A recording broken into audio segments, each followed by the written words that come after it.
बनासकांठा यानी अंबाजी शक्तिपीठ का शहर, वो पावन धाम जिसका नाम जहन में आते ही सिर श्रद्धा से झुक जाता है। आस्था की डोर भक्तों को यहाँ खींच लाती है। यहाँ आकर भक्त और भगवान के बीच दूरियां मिट जाती हैं। यही वजह है कि आस्था के सबसे बड़े धाम में सालों भर भक्तों का तांता लगा रहता है। आम हो या खास, नेता हो या अभिनेता, बनासकांठा आने वाला हर शख्स अंबाजी के दरबार में हाजिरी लगाना नहीं भूलता। पीएम मोदी से लेकर कांग्रेस उपाध्यक्ष राहुल गांधी तक आस्था के दरबार में सिर झुका चुके हैं। बीजेपी के 22 साल के शासन में बनासकांठा को क्या मिला? क्या इस जिले के लोग बीजेपी सरकार के कामकाज से खुश हैं? ये जानने के लिए गुजरात के रण को गुजरात के रंगों के साथ दिखाने निकली न्यूज नेशन की टीम मेहसाणा के बाद पहुंची बनासकांठा। अंबाजी के दर्शन करने हो या फिर नारियल वाले पहाड़ से मन्नत मांगनी हो तो चलिए हमारे साथ गुजरात की इस मन्नत की नगरी में और कहिए केम छो।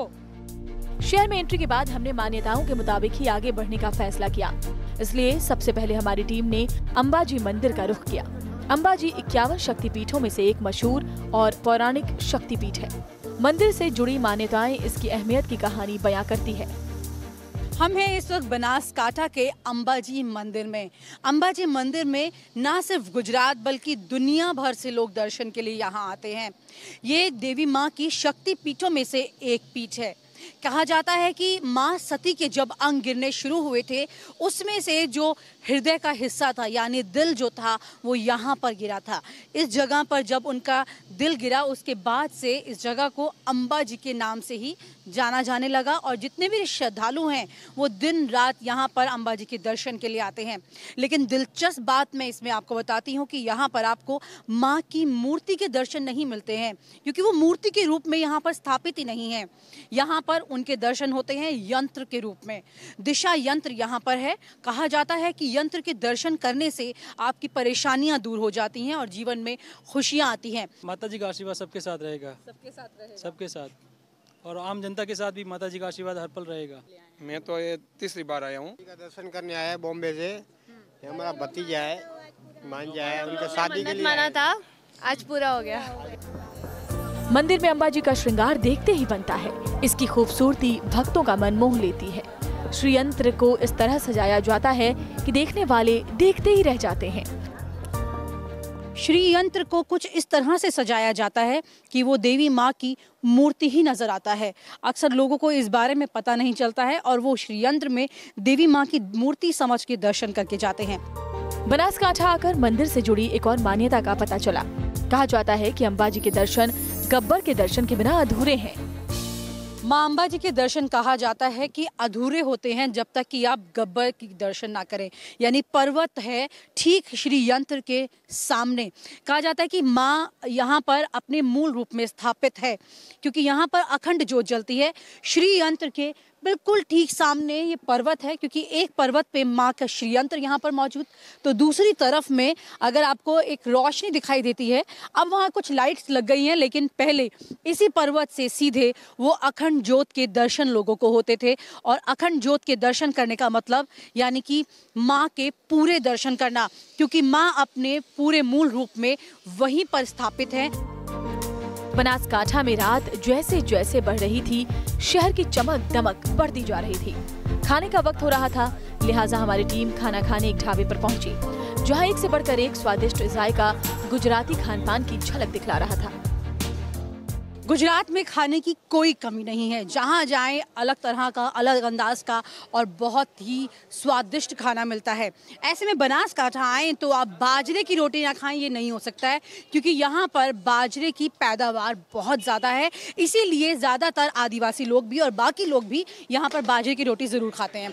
और इस वक्त हम भी एक ढाबे में आए हैं और ये देखिए यहाँ पर भी बाजरे की रोटी लगी हुई है, क्योंकि जो अक्सर ढाबों पर आप खाना देखते होंगे उसमें यहाँ पर ये फ़र्क मिलेगा कि यहाँ पर बनासकांठा में आपको बाजरे की रोटी एक बड़े से तवे पर और सिकती हुई नज़र आएगी। हालांकि इस रोटी को रोटी नहीं कहते हैं, इसको यहाँ पर क्या कहते हैं और क्या पूरी जानकारी है ये भी लेंगे और इसका स्वाद भी चखेंगे। एक से बढ़कर एक लजीज पकवानों से भरी थाली किसी के भी मुंह में पानी लाने के लिए काफी थी। हमने जायकों के बारे में एक एक कर जानकारी जुटाई। तो इस वक्त हम सुरेश भाई के ढाबे पर हैं और यहाँ पर बाजरे की गरम गरम रोटियाँ सिक रही हैं तवे पर। बाजरे की रोटी को क्या कहते हैं सुरेश भाई? रोटला कहते हैं, बाजरे की रोटी। रोटला कहते हैं। तो फिर मंगवाइए आपका रोटला, कैसा है, स्वाद करते हैं, किस तरह का टेस्ट उसका आता है। तो रोटला मेरे ख्याल से तो ये एक ही काफ़ी होता होगा खाने के लिए। पापड़ के साथ क्या क्या है इसके अंदर सुरेश भाई, ये बताइए। लहसुन की चटनी है, मिर्ची, लहसुन की चटनी है। हाँ जी, मिर्ची है और उसको संभारा बोलते हैं, और कड़ी है और सब्जी है मिक्स, एक सेव टमाटर है, खिचड़ी है मूंग दाल की और घी है। यहाँ पे बाजरे की रोटी, मक्के की रोटी, आटे की रोटी सब होती है, तो ज़्यादातर बाजरा ही खाते हैं। हाँ, बाजरा ही खाते हैं, पैदावार काफ़ी ज़्यादा इस वजह से बाजरे की रोटी खाते हैं। हाँ जी। तो घर में मेहमान आते हैं, मेहमानों को भी हाँ, बाजरे की है, मक्की की है, गेहूँ की, जिसकी जो पसंद, ज़्यादातर बाजरे की पसंद करते हैं यहाँ के लोग। हाँ। तो ठीक है, अब बनासकाठा में आए हैं तो बाजरे की रोटी तो खाएंगे ही, क्योंकि यहीं पर यहाँ का स्वाद भी है और यहाँ पर सबसे ज़्यादा पैदावार जो है फसल में वो बाजरे की होती है। और इस थाली का आनंद लेते हैं, बनासकाठा की थाली। रात का अंधेरा ढल रहा था, सूरज की किरणों के साथ सियासी शोर शुरू होने लगा। सुबह सुबह न्यूज नेशन की टीम ने एक बार फिर एक मंदिर का रुख किया। ये मंदिर है गेला हनुमान मंदिर। मंदिर में 4 मंजिला इमारत जितना ऊंचा नारियल का ढेर जमा है। यहाँ इतना नारियल जमा हो चुका है कि ये किसी बड़े पहाड़ जैसा नजर आता है। हमारे देश में बहुत दास्तानें हैं, बहुत विविधताएं हैं, लेकिन जो दृश्य मैं आपको दिखाने जा रही हूँ वो बहुत ही अजीब है। श्रीफलो बाखर यानी कि नारियल का पहाड़। मेरे ठीक पीछे जो पहाड़ दिखाई दे रहा है वो दरअसल पहाड़ नहीं है, वो नारियल हैं। एक एक करके यहाँ पर नारियल इस कदर इकट्ठे हो गए हैं पिछले 60 सालों से कि यहाँ पर एक पूरा पहाड़ बन गया है।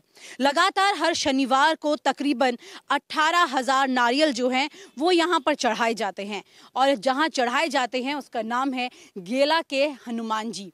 यानी कि यहाँ पर मान्यता के तौर पर ये सभी नारियल चढ़ाए जाते हैं और पिछले 60 साल से लगातार नारियल चढ़ते चढ़ते यहाँ पर अब ये करोड़ के आसपास हो गए हैं। हालांकि लिम्का बुक ऑफ रिकॉर्ड में भी इसका नाम दर्ज कराने की कोशिश की गई थी। कहानी जो है वो मैं आपको बताती हूँ और साथ ही लेकर चलती हूँ इस श्रीफल के मंदिर में। मंदिर के पुजारियों से हमने पूजा पाठ की विधि और मंदिर से जुड़ी मान्यताओं की जानकारी ली। हमें पता चला कि मंदिर में नारियल चढ़ाने दूर दूर से भक्तों का हुजूम आता है। इस चमत्कारिक मंदिर की बातें और या यूं कहें कि इसकी प्रसिद्धि जो है अब लोगों तक काफ़ी दूर दूर तक पहुंच रही है, लेकिन इसमें जो खास चीज़ें हैं जो इस मंदिर के प्रति लोगों की मान्यता को और ज़्यादा गहरी करती है, आस्था को और ज़्यादा बढ़ाती है, वो मैं आपको दिखाती हूँ। सामने ये जो पेड़ है यहाँ पर, ये खिजड़ी का पेड़ कहा जाता है और इसी पेड़ के ठीक नीचे हनुमान जी की कोई बड़ी विशाल मूर्ति यहाँ नहीं, लेकिन सामने जो आपको आंखें दिखाई देती हैं, जो आपको तस्वीर दिखाई दे रही है, वही यहाँ पर हनुमान जी के दर्शन है और इसी दर्शन के लिए दूर दूर से लोग यहाँ आते हैं। इसी पेड़ में यहाँ पर हनुमान जी की मूर्ति शुरू से ऐसे है? शुरू से प्रकट हो गई थी, जमीन के अंदर की दादा की प्रकट हो गई है मूर्ति नीचे की बरोबर। हर शनिवार दादा के नीचे और तेल चढ़ता है, 5-6 डब्बा दर शनिवार दादा का तेल चढ़ता है। आखिर गेला हनुमान मंदिर पर क्यों है भक्तों का अटूट विश्वास? क्यों यहाँ लगा रहता है भक्तों का मेला? और कैसे खड़ा हो गया नारियल का पहाड़? इससे जुड़ी मान्यता भी दिलचस्प है। दरअसल यहाँ हनुमान जी को जटाधारी नारियल चढ़ाया जाता है। मंदिर में चढ़ाया गया नारियल ना तो फोड़े जाते हैं, ना ही भक्त घर ले जाते हैं। नारियल को पूजा में चढ़ाने के बाद में पहाड़ पर चढ़ाना होता है, मन्नत के पहाड़ पर। और हनुमान जी के दर्शन के बाद अब इस नारियल को लेकर मैं चल रही हूँ और इस पूरे पहाड़ की परिक्रमा करनी होती है। इस वक्त जो इधर आपको दिखाई दे रहे हैं जितने भी नारियल, ये सब वो हैं जो सिर्फ एक शनिवार की पूजा में यहाँ पर चढ़ाए गए हैं। तो एक शनिवार की पूजा में यहाँ पर लगभग 18,000 नारियल जो हैं वो चढ़ाए जाते हैं और इसी तरह से परिक्रमा करते हुए इस पहाड़ की साथ साथ चलना होता है और मन्नत का नारियल लेकर के आपको आगे बढ़ना होता है। 30-35 साल थी। अच्छा, 30-35 साल में बहुत बड़ा। हाँ, बहुत तेबा बन गया। इस वक्त आप देख सकते हैं यहाँ से ऐसा बिल्कुल एक पहाड़ की रूप में दिखाई दे रहा है, नारियल का पहाड़ है ये बताइए कि खास शनिवार को लोग आते हैं यहाँ पर? शनिवार का लोग लाखों लोग आवे। लाखों लोग? हाँ, लाखों लोग आवे। अच्छा, अने दो गाड़ी श्रीफल लावे। इतना मतलब गाड़ी भर के श्रीफल यहाँ आता है और उसी के साथ साथ हर व्यक्ति को इसी तरह से मन्नत का अपना नारियल लेकर के चलना होता है और चलते चलते मन्नत मन में मांगनी होती है। खुले में लोग यहाँ पर आ सकते हैं, तो ऐसे में अगर कोई इस नारियल को यहाँ से कोई नारियल चुराता है तो क्या उसके साथ कुछ दुर्घटना हो जाएगी, जैसा कि शनि शिंगणापुर में होता है, वो वहाँ से कुछ ले जा नहीं सकता। इसी प्रकार यहाँ से भी एक मान्यता है कि इसका नारियल कोई ले जाएगा, उसके साथ कुछ भी दुर्घटना हो सकती है। मैं तो दर शनिवार से आता हूँ, 25, 30, 35 या वर्ष का एक शनिवार चल के भी आया हूँ। मेरे गांव से 25-26 किलोमीटर होता है और दादा का साथ बहुत ही है, लेकिन ये वर्षों का पहाड़ बन गया है श्रीफल का, एक श्रीफल भी नहीं बगड़ा है और वहाँ एक खराब नहीं हुआ है। तो मुझे पता चला कि यहाँ पर एक टाइप का एक मंदिर है, तो मुझे लगा मुझे जाना चाहिए। मैं यहाँ आया, मुझे बहुत अच्छा लगा और मैं दूसरी बार आया हूँ। बनासकांठा की डोर सिर्फ आस्था और विश्वास से ही नहीं जुड़ी है, बल्कि ये आलू की खेती के मामले में भी अग्रणी जिला है। जिले को आलू उत्पादन का हब माना जाता है, लेकिन किसानों को उसकी वाजिब कीमत नहीं मिलती। बनासकांठा में आलू की खेती काफ़ी ज़्यादा होती है, लेकिन जो ये खुशखबरी किसानों के लिए होनी चाहिए, वहीं पर थोड़ी परेशानी ज़्यादा हो जाती है, क्योंकि दाम जो है वो उस हिसाब से नहीं मिल पाते हैं। खेतों से कोल्ड स्टोरेज में जाता है माल, लेकिन किसानों तक उतना दाम नहीं आ पाता है। ऐसी कुछ दिक्कत होती है क्या? हाँ, होती है ना दिक्कत। क्या दिक्कत होती है? दाम पूरा नहीं मिलता हमको। अच्छा, कितना रुपए किलो है अभी यहाँ पर? यहाँ पे तो 2 रुपये किलो। 2 रुपए किलो आलू है जी। 1 रुपए भी जाता है क्या? 1 रुपये भी जाता है। अच्छा, अभी 1 रुपए किलो आलू मैं मांगू तो मुझे मिल जाएगा? हाँ, मिल जाएगा, स्टोर से डायरेक्ट मिल जाएगा। यहाँ से बाहर जाने के बाद लोग कमीशन खा के, व्यापारी बहुत पैसा खाता है बीच में से, 10 रुपये बेचता है वो बाहर जाके। यहाँ से 2 रुपये केजी ले जाता है खेडूत के पास से। तो खेडूत के पास से मतलब 1 रुपए किलो भी कोल्ड स्टोरेज से भी मिल जाएगा, तो खेडूत को मिलता है पैसा, दाम मिलता है? ना, पूरा नहीं मिलता है। नहीं मिलता है? पूरा नहीं मिलता। तो क्या नुकसान में रहती है खेती या ठीक ठाक में रहती है? बहन रहती है, काफी रहती है। रहती है। तो क्या मतलब क्या लगता है आपको, क्या ठीक होना चाहिए कि खेती में और आप लोगों को फायदा हो? कम से कम केजी का 10 रुपया मिले, तभी खेडूत को संप्रमाइज फायदा होता है। आप दाम बढ़ाना चाहते हैं? दाम बढ़ाना चाहते हैं। जिले में बड़े पैमाने पर आलू का उत्पादन होता है, लिहाजा उसे कोल्ड स्टोरेज में सेफ रखा जाता है। बनासकांठा में करीब 250 कोल्ड स्टोरेज हैं। पूरे गुजरात में बनासकांठा में सबसे ज्यादा आलू की खेती होती है। यहीं से आलू का उत्पादन पूरे राज्य में सबसे ज्यादा है। इसी के चलते यहाँ पर किसान काफी ज्यादा है आलू की खेती करने वाले, और इस तरह के तमाम कोल्ड स्टोरेज जो है वो देखने को मिल सकते हैं बनासकांठा में।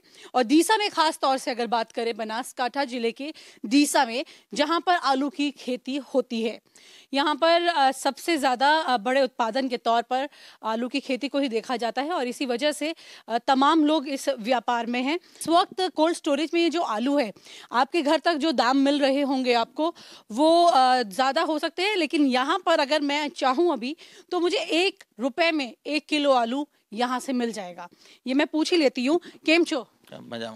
मुझे मिल जाएगा 1 रुपए में 1 किलो आलू? मिल जाएगा। जरा सोचिए, 1 रुपए 1 किलो आलू, उससे नीचे कोई किसान कैसे जाएगा?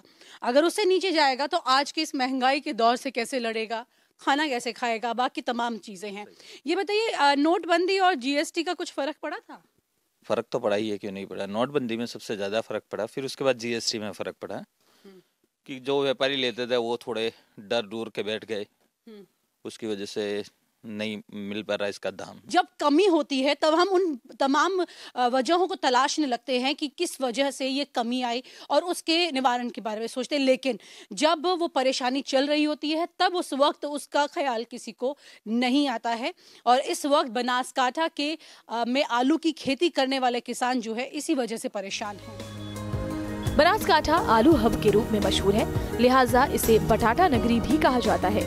आलू उत्पादन में आगे इस शहर पर आलू की छाप भी साफ नजर आती है। गुजरात के बनासकांठा में आलू की पैदावार इतनी ज्यादा है कि यहाँ पर डीसा, जो कि इसकी एक नगरी है और यहीं पर सबसे ज्यादा आलू की पैदावार होने की वजह से उसका नाम बटाटा नगरी रखा गया है। डीसा बटाटा नगरी के नाम से आप ये स्टैचू भी देख सकते हैं, जहाँ पे सीधा सीधा लिखा गया है गुजराती डीसा बटाटा नगरी। बनासकांठा से इतना ही। अगली कड़ी में दिखाएंगे गुजरात का एक और शहर और पूछेंगे वहाँ के लोगों से केम छो। वीडियो जर्नलिस्ट मुकेश झा के साथ विनीता यादव, न्यूज़ नेशन, बनासकांठा।